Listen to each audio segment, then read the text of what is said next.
एक बार एक नौजवान सुमेरपुर के एक बड़े किसान गिरधारी लाल के घर पहुंचा और उसने किसान की बेटी से विवाह का प्रस्ताव रखा। नौजवान देखने में बहुत ही आकर्षक था और पहनावे और बात विचार से अच्छे घर का मालूम हो रहा था। गिरधारी लाल ने नौजवान की पूरी बात ध्यान से सुनी और फिर कहा, बेटे, इसके पहले कि हम इस विषय पर और बात करें, मैं तुम्हारी परीक्षा लेना चाहता हूं। अगर तुम परीक्षा में सफल हुए तो मैं तुम्हारा विवाह अपनी बेटी से कर दूंगा। युवक गिरधारी लाल के शर्त को मान गया और परीक्षा देने के लिए भी तैयार हो गया। बस इतनी सी बात? बताइए, मुझे क्या करना होगा? तुम्हें कुछ खास करने की जरूरत नहीं है। तुम उस सामने वाले खेत में चले जाओ। मैं एक के बाद एक 3 बैल छोड़ूंगा।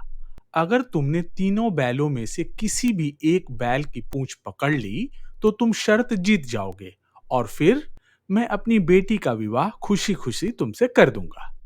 मुझे शर्त मंजूर है। युवक खेत में बैल की पूंछ पकड़ने की इच्छा लेकर पूरी तैयारी के साथ खड़ा हो गया।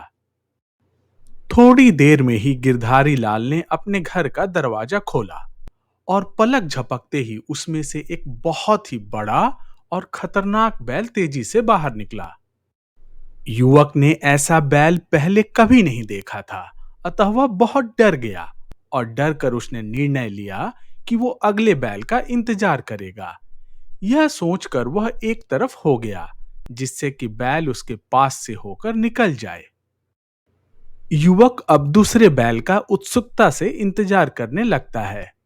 तभी घर का दरवाजा दोबारा खुला, लेकिन आश्चर्यजनक रूप से इस बार पहले से भी बड़ा और भयंकर बैल निकला। नौजवान अब पछताते हुए सोचने लगा, हे भगवान, इससे तो पहले वाला बैल ही ठीक था।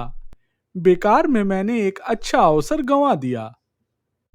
फिर उसने एक ओर होकर दूसरे बैल को भी निकल जाने दिया। उसके बाद तीसरी और आखिरी बार दरवाजा खुला। तीसरे बैल को देखते ही युवक के चेहरे पर एक मुस्कान आ गई, क्योंकि इस बार दरवाजे से एक छोटा और मरियल सा बैल निकला। जैसे ही बैल नौजवान के नजदीक आने लगा, नौजवान ने उसकी पूंछ पकड़ने की पूरी तैयारी कर ली। पर यह क्या, उस बैल की तो पूंछ ही नहीं थी। अब वो नौजवान अपना सर पीटने लगा। नियम के अनुसार वो शर्त हार चुका था। दोस्तों, जिंदगी अवसरों से भरी हुई है, कुछ सरल तो कुछ कठिन। पर अगर हमने एक बार अच्छा अवसर गंवा दिया तो फिर शायद वह अवसर जीवन में दोबारा नहीं मिलेगा। इसलिए हमेशा प्रथम अवसर को ही अंतिम अवसर मानकर उसे हासिल करने का प्रयास करना ही समझदारी है।